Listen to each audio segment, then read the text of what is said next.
Entre el bando de los perseguidos y el de los perseguidores, la verdadera iglesia siempre ha sido la perseguida. Este es un antiguo proverbio.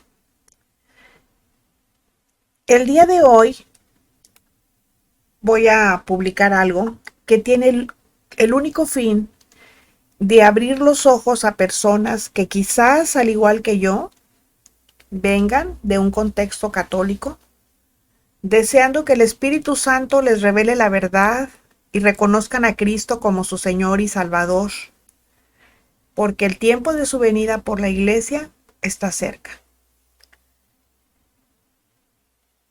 Próximamente vamos a hablar del capítulo 17, pero para poder entenderlo, pues es necesario que primero les haga una introducción con los antecedentes. Así que hoy, esta semana más bien, y la próxima, vamos a hablar acerca de la gran ramera bajo el sello de Babilonia la Grande. Vamos a hablar o le vamos a echar un ojo a la historia donde aprenderemos acerca de quién era Nimrod, Semiramis y Tamuz. Vamos a hablar de la cronología mariana. Vamos a hablar lo que sucedió después de Babel. Vamos a hablar acerca del plan de Dios de Israel. Vamos a hablar de Cristo Jesús y la era apostólica. También vamos a hablar del clero y el laicado. Posteriormente vamos a hablar de Nerón y de Constantino. Vamos a hablar de la falsa iglesia de Cristo. Vamos a hablar de la conversión, entre comillas, de Constantino. Vamos a hablar de la falsa unidad. También hablaremos de Babilonia, de Pérgamo, de Roma. Y vamos a hablar de la mujer sentada sobre una bestia escarlata y la ciudad sobre 7 colinas, refiriéndonos a Roma. Bien, hoy hablaremos de Babilonia la Grande. Para poder entender el misterio de Babilonia la Grande, la madre de las rameras y de las abominaciones de la tierra, pues tenemos que irnos un poco después del diluvio universal. Lo que empezó a ocurrir en la tierra de Sinar, Mesopotamia y concretamente en Babilonia. O sea, poco después del diluvio vamos a ver qué fue lo que ocurrió en esas tierras, en Sinar, Mesopotamia y concretamente en Babilonia. Bueno, la religión ritual es el esfuerzo humano inspirado por Satanás para pretender llegar a Dios.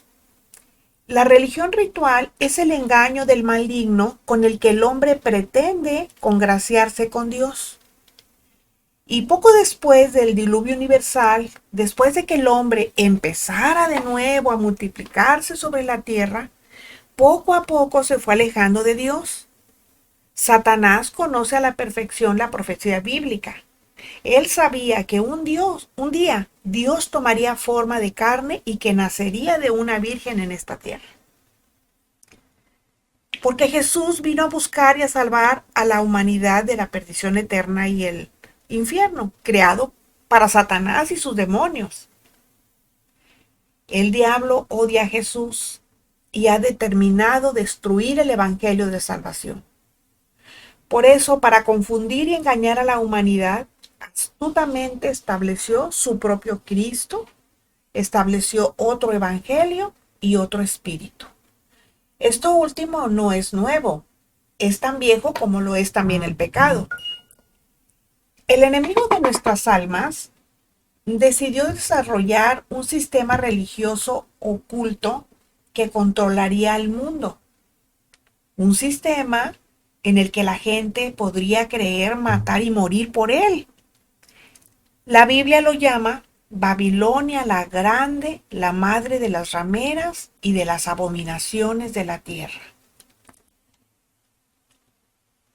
La gran ramera bajo el sello de Babilonia la Grande. Es evidente que el hombre es en esencia un ser espiritual. La Biblia dice en Génesis 2:7, entonces Jehová Dios formó al hombre del polvo de la tierra y sopló en su nariz aliento de vida, y fue el hombre un ser viviente. Y Eclesiastés 3:11 dice, también dice que puso eternidad en el corazón de ellos, o sea, en el corazón de los hombres. El hombre, por naturaleza, busca en lo espiritual lo externo a él.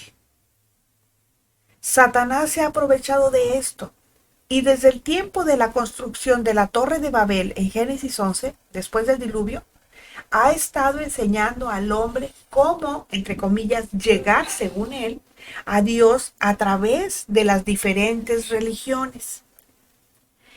Pero ¿saben una cosa? El hombre no puede llegar a Dios porque es un ser caído.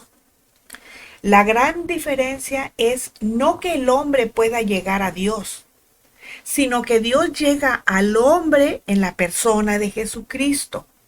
Este es el mensaje del Evangelio. El verdadero cristiano entiende que sólo así puede reconciliarse con su Creador. Ya desde Génesis 11, el hombre sin Dios intenta llegar a Él inventando toda una serie de mandamientos, liturgias y rituales.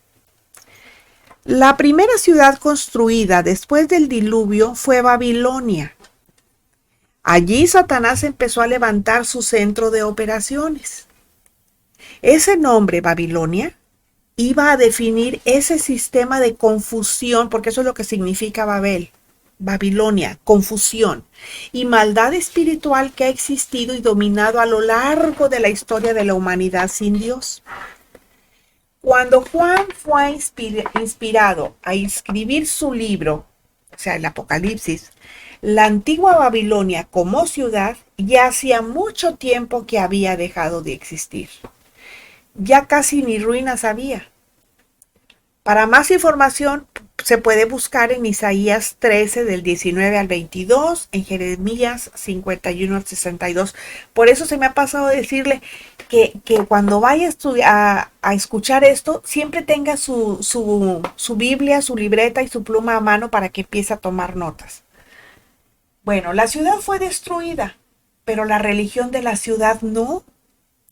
La culminación de ese proceso de suma impiedad iba a ser el levantamiento de la gran ramera de la que nos habla Apocalipsis 17:3. O sea, la falsa iglesia que se atribuye el serlo de Cristo. Y es que no hay peor engaño que el que se parece a la verdad.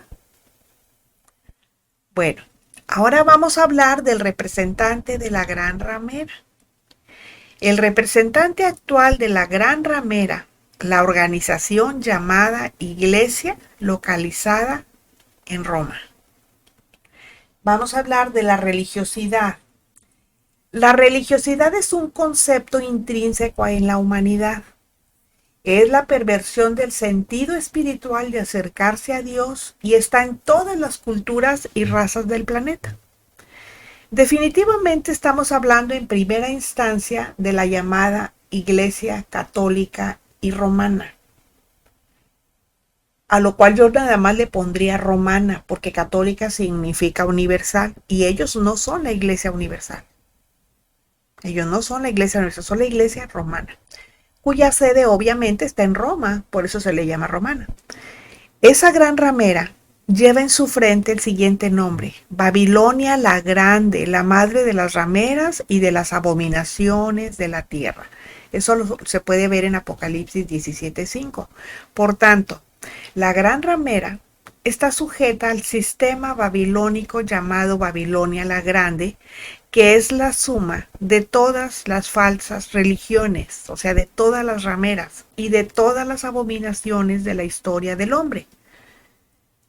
Al estar ese nombre justo en la frente de esa mujer, significa que ésta es dominada y controlada por Babilonia la Grande. Es la suma, es el producto final de ese engendro llamado Babilonia la Grande. Decimos también que la última expresión de la gran ramera será el engendro que ya se está gestando fruto de la apostasía. Eso se ve en 2 Tesalonicenses 2:3. Y que encabezará el falso profeta, que ya vimos en Apocalipsis 13:11, aunque solamente va a durar 3 años y medio. Ahora vamos a echar un ojo a la historia. Ahora bien, ¿Qué relación existe entonces entre aquella Babilonia, o sea, la antigua Babilonia, y el relato del Apocalipsis de Juan? ¿Por qué la Biblia nos recuerda a la Babilonia antigua, cuna de la religión apóstata? Bueno, para dar respuesta a este misterio, deberemos volver la vista atrás a partir del tiempo de la incipiente Babilonia y ver qué se gestó allí. Después del diluvio, en Génesis 11, del 1 al 2, dice así: tenía entonces toda la tierra una sola lengua y unas mismas palabras. Emigraron del oriente y se fueron todos a otro lugar, ¿verdad? Y en el 2 dice: y aconteció que cuando salieron de oriente, hallaron una llanura en la tierra de Sinar y se establecieron allí. Fue precisamente en esa tierra, Sinar, donde la ciudad de Babilonia fue construida. Esa tierra se llegó a conocer más adelante como Babilonia y después como Mesopotamia. Los ríos Tigris y Éufrates habían almacenado ricos depósitos de tierra que podían producir grano en abundancia. La desventaja es que estaba poblada de fieros animales salvajes que mataban a muchos. Aquellas gentes pedían que surgiera alguien que los librara del mal, así que en un momento dado, pues entró en escena un formidable cazador llamado Nimrod, después del diluvio. Y ese primer cazador, ese hombre llamado Nimrod, es el primer prototipo del anticristo. ¿Quién es Nimrod? Bueno, Nimrod es del linaje de Cam. Y vamos a ver a Nimrod, Semiramis y Tamuz. Su nombre era Nimrod. Eso lo vemos en Génesis 10, 8 y 9. Dice así: y Cus engendró a Nimrod, quien llegó a ser el primer poderoso en la tierra. Este fue vigoroso cazador delante de Jehová, por lo cual se dice así como Nimrod, vigoroso cazador delante de Jehová. Este, entre comillas, poderoso cazador, cautivó las mentes de aquellas gentes. Y según la historia antigua, a la luz de la Biblia, Nimrod era tan poderoso y era tan grande la impresión que causó en la mente de los hombres, que el Oriente está lleno actualmente de tradiciones de sus extraordinarias proezas. Nimrod estaba lleno de demonios que le proporcionaron muchas habilidades y era un hábil estratega. Él organizó la protección de las ciudades a base de murallas y así fue estableciendo su propio reino. Entendamos que justo después del diluvio, habiendo muerto casi la totalidad de la humanidad, lo que quedó era extremadamente impía. En Génesis 6, del 1 al 7. Todas aquellas miles de hordas de demonios que habitaban en aquellos hombres quedaron a la espera de volver a invadir nuevos cuerpos. Por lo tanto, cuando los hombres empezaron de nuevo a multiplicarse sobre la tierra de Sinar, la maldad volvió a tomar lugar de nuevo. El exponente máximo de esa maldad en ese momento lo protagonizó Nimrod. La Biblia certifica estas palabras en Génesis 10:10, cuando dice: y fue el comienzo de su reino, o sea, hablando de él, Babel, Erec, Acá y Cale, en la tierra de Sinar. Este fue el primer reino que hubo después del diluvio. Nimrod no fue un hombre en nada temeroso de Dios. La palabra que emplea la Biblia en el hebreo original para poderoso se traduce realmente por tirano, así como la misma palabra Nimrod significa rebeldía. Nimrod enseñó a las gentes a rebelarse contra Dios. Cuando la Biblia dice de Nimrod: este fue vigoroso cazador delante de Jehová, en Génesis 10:9, esta frase delante de, en realidad habría de traducirse mejor por contra. O sea, es decir, en lugar de decir delante de Jehová, es decir, iba contra Jehová. Bueno, ahora vemos la adoración a Nimrod, pagana y abominable. Esa es la adoración a Nimrod. Nimrod, seguro de su poder sobre todos, levantó satánicamente inspirado un nuevo culto religioso. Fue un rey sacerdote levantando idolatría, cometiendo abusos y atrocidades de la peor clase. Él inició todo el culto idolátrico del Oriente. Satanás le usó como quiso, ya que al rebelarse contra Dios se puso enteramente en las manos del enemigo de nuestras almas. Bajo Nimrod, la astrología se desarrolló y se sentaron las bases para la magia negra y blanca. Él desarrolló el culto a Moloch, tan difundido entre los canonitas y desgraciadamente en un tiempo también entre Israel. Finalmente, Nimrod murió asesinado y el pueblo lo lloró, pero su culto religioso que había iniciado, la religión babilónica, prosiguió. Su mujer Semiramis, o Istar, o Astarte, así se le conoce, fue la gran sacerdotisa en tiempos de Nimrod, y después de él siguió. Esta dijo que Nimrod era el dios Sol, o Baal, que significa Señor. Semiramis era una bruja.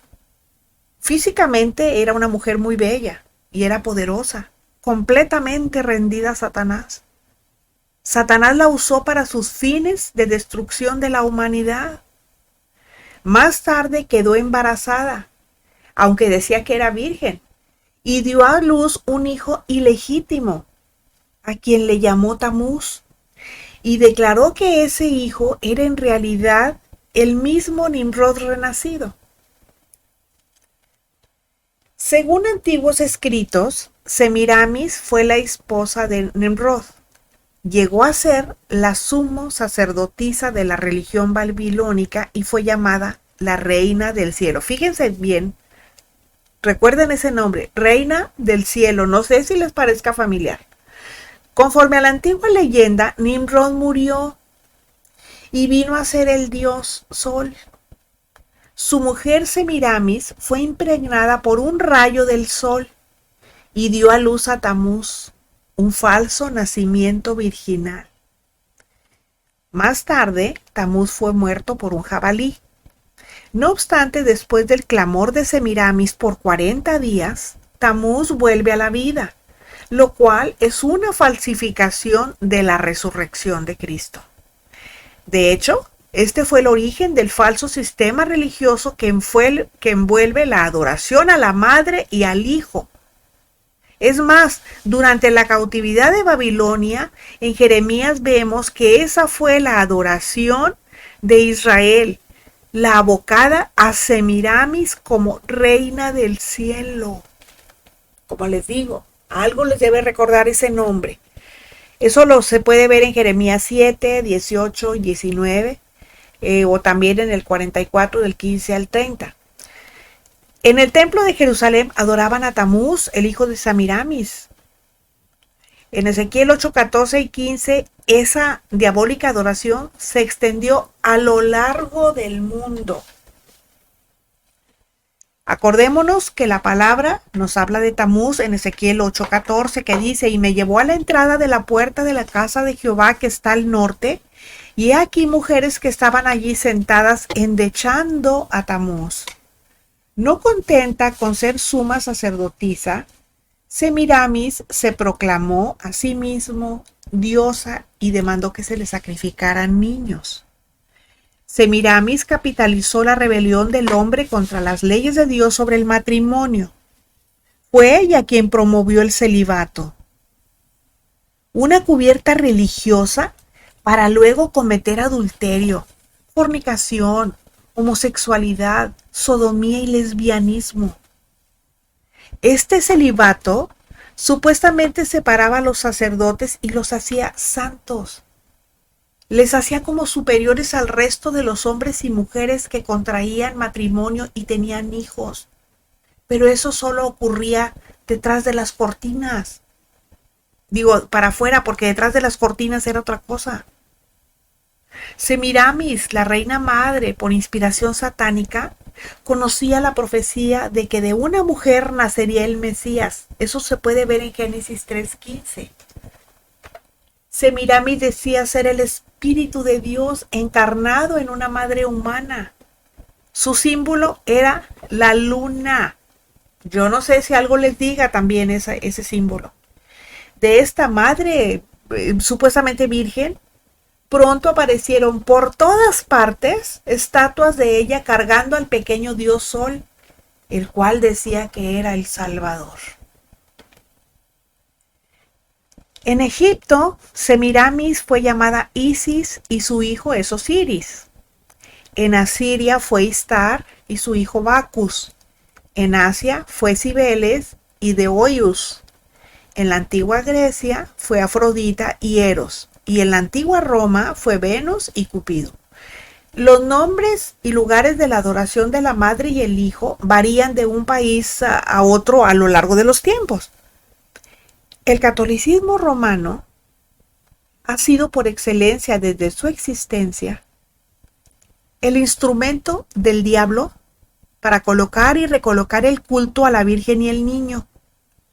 Existen 2.800 versiones de la Virgen María por todo el mundo. Estas visiones y apariciones, entre comillas, han ocurrido en el contexto de las religiones paganas y en el catolicismo romano, que por supuesto también es una religión pagana. Por ejemplo, la llamada Virgen de Lourdes, del Pilar, de Fátima, de Guadalupe y un largo etcétera. Para los chinos era Chingmu. Los bárbaros germanos tenían a Herja. Los escandinavos la llamaban Disa. Los celtas Virgo Paritura. En la India, Indrani Devaki y el niño Krishna. En el Japón, Amaterasu o Akita. Para los aztecas, Xochiquetzal. Para los chibchas, Bachue. Para los muiscas, Iutaca.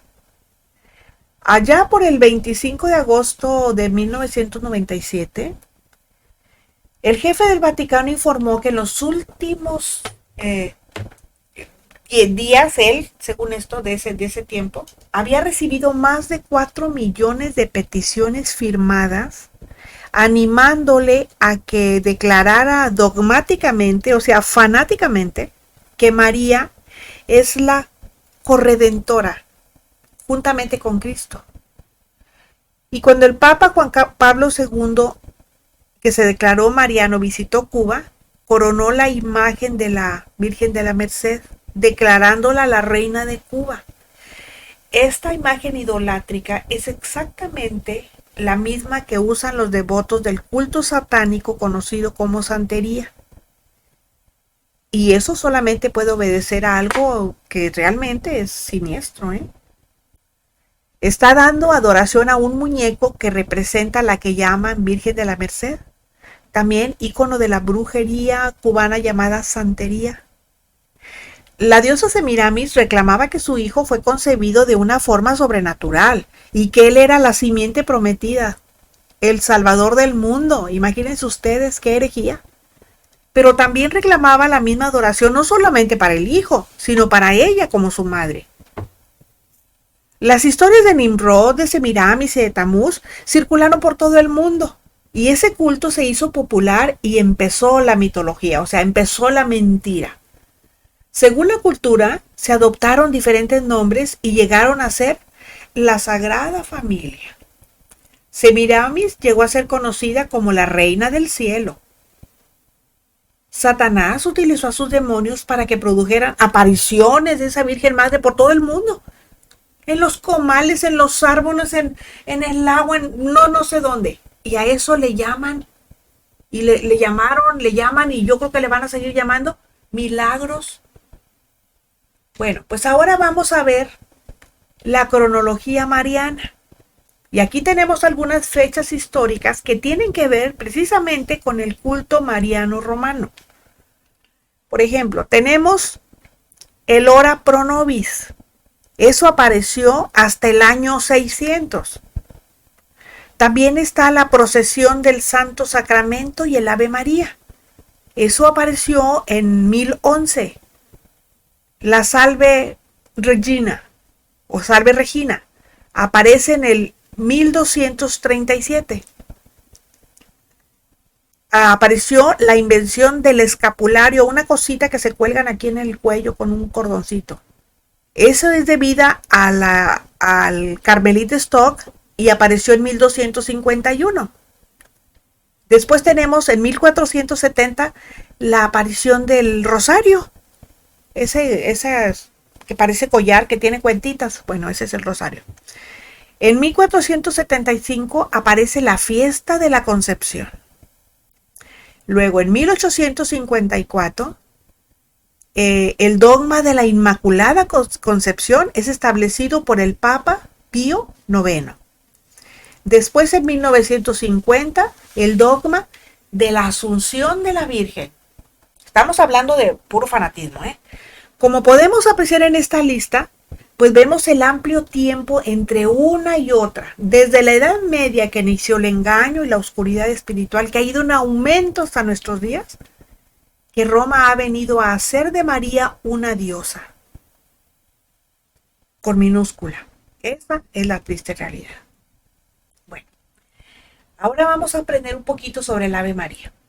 El Ave María es el punto central del rosario. Como ya vimos, se inventó en el año 600 de nuestra era. La segunda parte de esa perversión es una petición en la que el recitador, porque no es más que un recitador, requiere la mediación de María como Madre de Dios. ¿Y qué es lo que hace? Bueno, dice, especifica la persona que lo hace, dice, ahora y en la hora de nuestra muerte. Y primera de Timoteo 2:5 dice, hay un solo Dios y un solo mediador entre Dios y los hombres, Jesucristo hombre. Y las personas que hacen eso están haciendo de María una mediadora y con ello usurpan el ministerio de Jesús tal como lo acabamos de leer. Por eso la llaman la reina del cielo. Pero resulta que el único mediador entre Dios y los hombres es Jesucristo hombre, no María. Bueno, ahora vamos a hablar del rosario. El rosario, con la explicación de su pagano e inútil procedimiento de uso de vanas repeticiones, pues no está de más advertir que un siglo después que los gentiles hubieron entrado en grupos de manera oficial en la iglesia, la definición de la maternidad divina de María tuvo lugar en Éfeso, seguida de una procesión de antorchas.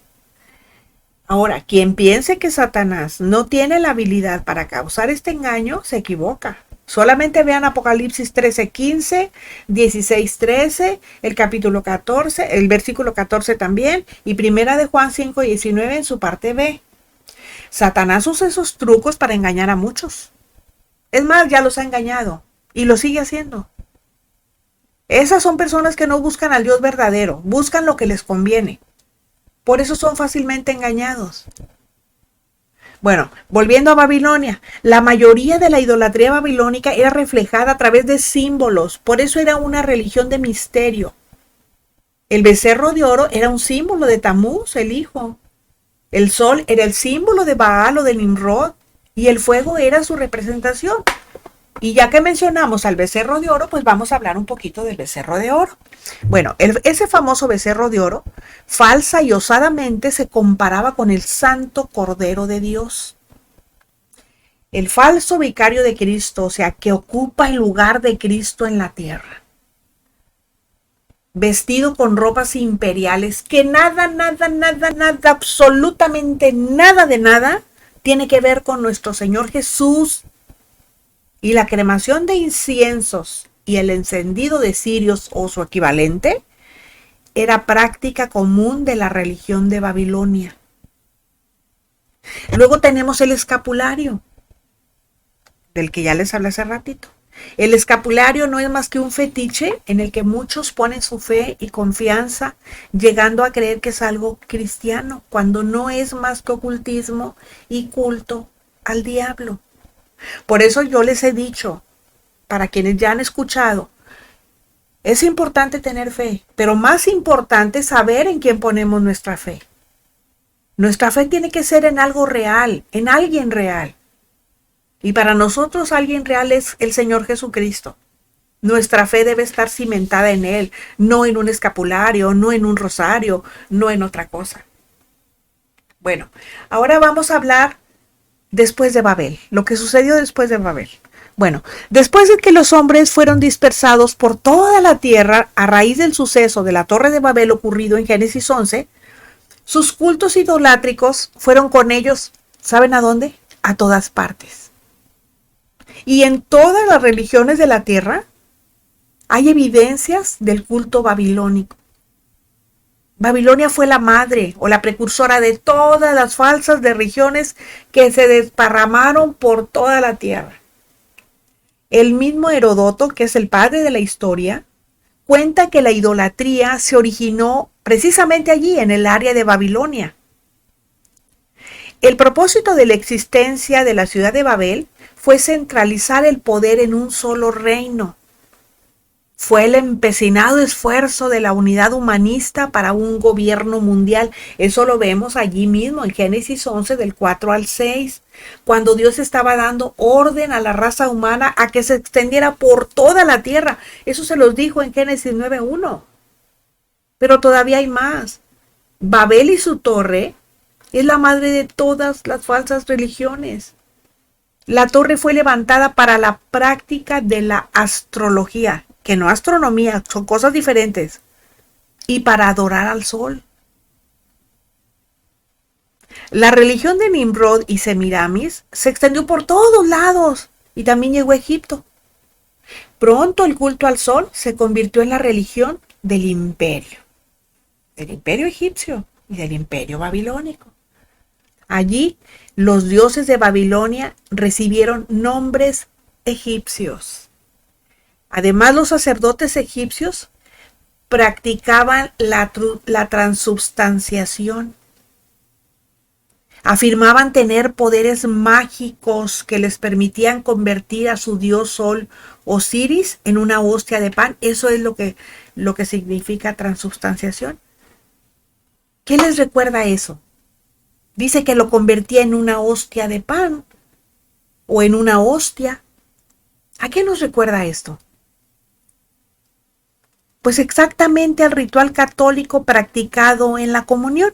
En su rito religioso, los fieles se comían, entre comillas, a su Dios para nutrir sus almas, al igual que los fieles católicos que creen que ese acto es cristiano, cuando es abominable ante Dios. El nombre de la Trinidad egipcia era Isis, Horus y Seb. Ahora, observemos bien las iniciales de esos nombres. Una I latina de Isis, una H de Horus y una S de Sebs. ¿A qué nos recuerda esto también? Ese es el símbolo por excelencia de los jesuitas. Pero ¿saben qué? Eso lo vamos a ver la próxima semana.